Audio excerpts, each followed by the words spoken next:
कैसे हैं आप सभी लोग। उम्मीद करते हैं सब बच्चे बहुत अच्छे होंगे और जो 9 और 10 के बच्चे देख रहे हैं बहुत अच्छे से इस क्लास को देखेंगे। और देखने से पहले यदि कोई बच्चे इस चैनल पर नए हैं, जो पहली बार वीडियो को देख रहे हैं, तो बच्चे आप इस चैनल को पहले सब्सक्राइब करिए ताकि कोई भी क्लास आपसे मिस ना होने पाए। क्योंकि कहते हैं का बरसा जब कृषि सुखाने, समय चूक पुनिका पछताने। तो सभी बच्चे ध्यान से सुनेंगे। बच्चों, अगर समय निकल जाए ना, समय निकल जाए तो वापस नहीं आता और उसका पछतावा जिंदगी भर के लिए होता है। तो शायद ये जो परीक्षा आपके लिए है, हाई स्कूल के जो बच्चे हैं ध्यान से सुनेंगे। यदि मेरी बातें आप तक पहुंच रही है तो ध्यान से सुनिएगा। यदि बच्चों ये टाइम आपका निकल जाएगा तो जिंदगी भर के लिए पछताना होगा कि शायद एक बार हम अच्छे से पढ़े होते और कहीं भी हम सिलेक्ट हो जाते। तो ध्यान से सुनिए, यदि बच्चों कहीं आपका सिलेक्शन हो रहा है और मान लीजिए आपका सिलेक्शन 86 नंबर पर हो रहा है, 100 नंबर में से 86 नंबर पर हो रहा है और आपके 85 नंबर बन रहे हैं। ध्यान से देखिए बच्चों, यदि एक नंबर आपका होता तो आपकी जिंदगी बदल जाती। होता कि नहीं होता? तो ये बच्चों हमें तब पता चलता है जब हमें इसका कहीं बेनिफिट दिखता है, तब हमें पता चलता है। तो बच्चों कोई चीज को आप कम मत समझिए।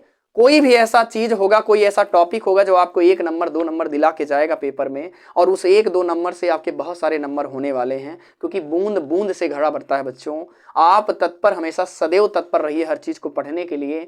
और आप कहीं से भी किसी भी माध्यम से पढ़ने को मिल रहा है तो आप पढ़िए बच्चों। तो मैं चाहूंगा बच्चों पहले आप इस क्लास को अच्छे तरीके से, बढ़िया तरीके से बैठकर शांति जगह पर अपनी कॉपी और डायरी लेकर बैठें और नोट करें जो चीजें आपको बताया जा रहा है। जब क्लास अच्छी लगेगी तो प्लीज मेरे बच्चों जाते जाते इस क्लास को शेयर एक बार कर देना और लाइक का बटन जरूर दबा देना बच्चों। चलिए हम बात करते हैं समास का। किसका बात करते हैं? समास का।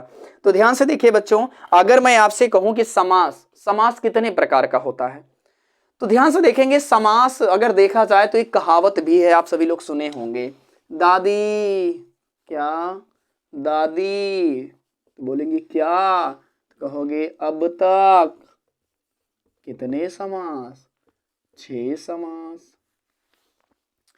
दादी अब तक 6 समास। अगर पूछोगे दादी से कि दादी अब तक पूछोगे ना कि दादी अब तक कितने समास हैं, तो बोलेंगे ना 6 समास है। देख लेते हैं कौन कौन सा। दासे द्वंद, दासे द्वंद, दिसे दिगु, दिगु, आसे अव्ययी भाव, अव्ययी भाव, बासे बहुव्रीहि, क्या बच्चों? बहुव्रीहि समास। कासे तत्पुरुष समास, कासे कर्मधारय समास। क्लियर हो गया बच्चों? तो दादी ने हमें क्या बताया? 6 समास। दादी अब तक, दादी अब तक, दादी अब तक। तो दादी ने बताया अब तक 6 समास। दासे द्वंद, दिसे दिगु, आसे अव्ययी भाव, बासे बहुब्रीहि समास, तासे तत्पुरुष समास, कासे कर्मधारय समास। हुआ कि नहीं हुआ? चलिए बच्चों, तो हाई स्कूल के जो बच्चे हैं, क्योंकि उनकी परीक्षा बिल्कुल नजदीक है, तो इसलिए बच्चों सबसे पहले हम 2 समास पे बात करते हैं। दादीज पे। किस पर? दादी पर। क्योंकि बच्चों शुरुआत ही दादी से होती है। दादी माँ नहीं होती तो बच्चों हम लोग होते नहीं होते। तो दादी माँ हम लोग शुरू करते हैं दादी माँ से। चलिए बच्चों, तो सबसे पहले हम बात करते हैं द्वंद्व समास की। किस समास की? द्वंद्व समास की और एक द्विगु समास की। बहुत ही आसान है बच्चों।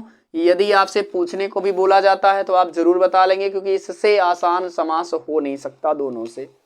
बेटा द्वंद्व समास जो होता है वो पहला चीज, इसके 2 पक्ष होते हैं। कितने पक्ष? 2 पक्ष होते हैं। देखो मैं तरीका बता रहा हूं। बीच में ये योजक चिन्ह लगा होता है, योजक चिन्ह लगा होता है, ये भी होता है। दूसरी चीज, एक दूसरे के विलोम होते हैं। क्या होते हैं? एक दूसरे के विलोम होते हैं। क्लियर हो रहा है बच्चों लोग? एक चीज और होता है, दोनों पद प्रधान होते हैं।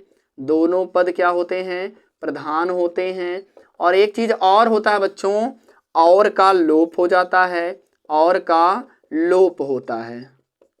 देखिए मैंने कितना तरीका बता दिया। कोई भी तरीका आपको मिल जाए द्वंद्व समास, आंख मूंद कर द्वंद्व समास, आंख मूंद कर द्वंद्व समास, नाच नाच के द्वंद्व समास, बोल बोल के द्वंद्व समास, जैसा भी मन करे द्वंद्व समास। क्या मैंने तरीका बताया? ध्यान से सुनो। दोनों पक्ष आपको एक पक्ष इधर एक पक्ष उधर होगा और बीच में योजक चिन्ह लगा होगा, द्वंद्व समास।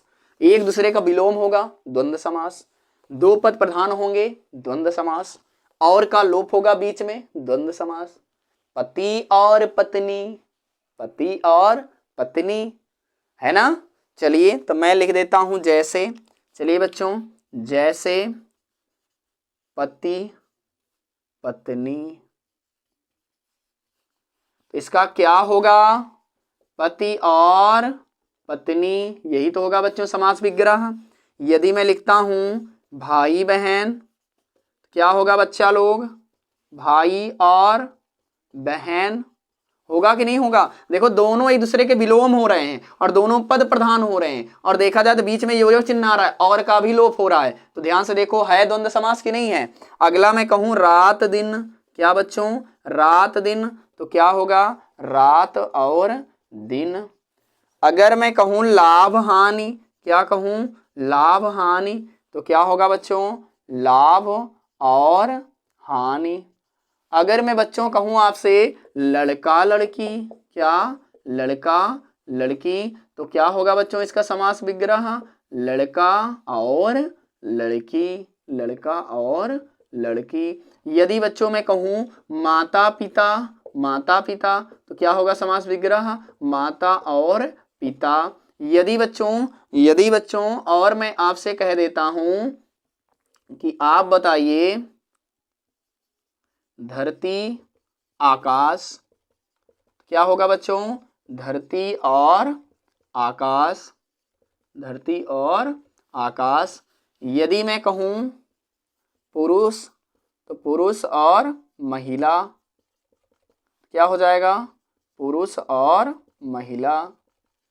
ऐसे बच्चों कर कर के रात दिन आप सभी लोग देख रहे हो, लाभ हानि, लड़का लड़की, माता पिता, धरती आकाश और पुरुष महिला, पाप पुण्य, माता पिता, शुभ अशुभ, ऐसे बड़े सारे आपको एग्जाम्पल मिलेंगे जो एक दूसरे के विलोम होंगे, बीच में योजक चिन्ह लगा होगा, दोनों पद प्रधान होंगे, बीच में और का लोप होगा। वो सारे के सारे बच्चों कौन सा समास होगा, द्वंद्व समास। कौन सा समास बच्चों लोग, द्वंद्व समास। ध्यान से देख लीजिए, इतना चीज है आपको पहचान जाएंगे। यदि बहुविकल्पीय में भी आता है तो आप तुरंत पहचान जाएंगे क्या क्या होना चाहिए, बीच में योजक चिन्ह या तो लगा हो, या तो दोनों विलोम हो, या फिर और का लोप हो। यदि ऐसा कुछ भी मिलता है, दोनों पद प्रधान होते हैं, तो तुरंत आप आंख मूंदना और तुरंत आप द्वंद्व समास को ही लगाना और कुछ मत देखना। ठीक है, क्लियर है। नंबर बिल्कुल छोड़ना नहीं है, एक नंबर को ऐंठ देना है, ऐंठ के मिडोड़ देना है, आपके झोली में तुरंत आके गिर जाए। तो इसलिए बच्चों अच्छे तरीके से आपको द्वंद्व समास समझ में आया होगा, हम उम्मीद करते हैं। अगला समास देखेंगे द्विगु समास। कौन सा समास, द्विगु समास। तो ध्यान से देखेंगे, जिसमें पहला अक्षर संख्यावाचक हो, क्या हो, संख्यावाचक हो। बस इतना ही ध्यान रखना है, पहला शब्द क्या हो, संख्यावाचक, क्या हो, संख्यावाचक हो, और वह समूह को दर्शाता हो। किसको दर्शाता हो, समूह को दर्शाता हो। यानी जैसे ही आप शब्द को पढ़ो तो पहला तुरंत ही तुम्हें क्या मिल जाएगा, तुरंत ही बच्चों तुम्हें संख्या मिलेगी और वो एक समूह को दर्शाएगा। जैसे मैं कर देता हूं, जैसे चौराहा, क्या, चौराहा, क्या बच्चों, चौराहा, होगा कि नहीं होगा। तो चौराहा में चार आया कि नहीं आया, चार रास्तों का समूह, चार रास्तों का समूह, अर्थात यहाँ पे कौन सा समास, द्विगु समास। अगला ध्यान से देख लीजिए, जैसे है बच्चों, जैसे अगर मैं कहूं दोपहर, क्या, दोपहर बहुत पूछा जाता है परीक्षा में। तो इसमें देखो दो आ गया संख्यावाचक, दो पहरों का समाहार, है ना भाई। सुबह और शाम दोनों तरफ होता है, अपराह्न और पूर्वाह्न, होता है कि नहीं होता है। अगला आप देखेंगे तिरंगा, क्या होता है, तिरंगा विजयी विश्व तिरंगा प्यारा, झंडा ऊंचा रहे हमारा, नारा लगाते हैं ना। तिरंगा तो तीन रंगों का समूह, हमारे तिरंगे में कितने रंग हैं, तीन रंगों का समूह। शताब्दी, क्या बच्चों, शताब्दी क्या होगा, 100 वर्षों का समूह, 100 वर्षों का समूह। ध्यान से देखिए बच्चा लोग, सब में आ रहा है कि नहीं आ रहा है? आप सभी लोग अच्छे तरीके से देखिए, सब में आपको क्या मिल रहा है? सब में बच्चों आपको संख्यावाचक ही मिल रहा है, जितने चीजें हैं। अगर मैं कहूं आपसे त्रिभुज, क्या कह दूं? त्रिभुज। त्रि माने तीन, भुज माने भुजाओं वाला, तीन भुजाओं वाला। क्या बच्चों? तीन भुजाओं वाला, तीन भुजाओं वाला। अगर मैं कहूं आपसे यदि मैं कह दूं कि आप बताइए चौमासा क्या होता है? क्या बच्चों? चौमासा क्या होता है? चौमासा, तो आप कहेंगे सर 4 मासों का समूह, यानी महीनों का, 4 मासों का समूह। तो ध्यान से देखिए बच्चों, यदि कोई भी शब्द आता है जिसका पहला पद ही आपको संख्यावाचक बोध कराता हो, वो समूह को दर्शाता हो, तो वहां पर बच्चों कौन सा समास हो जाएगा? द्विगु समास हो जाएगा। कौन सा समास आएगा? द्विगु समास आ जाएगा। क्लियर है? तो आप सभी लोग अच्छे तरीके से कर लेंगे। तो उम्मीद करते हैं बच्चों आपको अच्छे तरीके से समझ में आ गया होगा द्वंद्व समास और द्विगु समास। तो मैं उम्मीद करता हूं कि ये जब भी 1 या 2 नंबर आपकी परीक्षा में आएंगे, आप कभी भी मिस नहीं करने वाले हैं, क्योंकि बच्चों एक एक बूंद से ही घड़ा भरता है। आप एक एक नंबर ही अगर ऐड करेंगे तो बच्चों तभी आपका 500 नंबर, 520 नंबर, 530 नंबर और अच्छे परसेंटेज के साथ आपका नाम होगा, आपके विद्यालय का नाम होगा, आपके मम्मी पापा का नाम होगा, क्योंकि बच्चों सबसे बड़ी खुशी आपके मम्मी पापा को मिलेगी। तो उम्मीद करते हैं कि आप सभी लोग अच्छी तरह से समझ पाए होंगे। मैं फिर से आपको यही कहना चाहूंगा कि आप जहां रहें मस्त रहें, स्वस्थ रहें, खुश रहें। मिलते हैं अगली क्लास में। Thank you very much.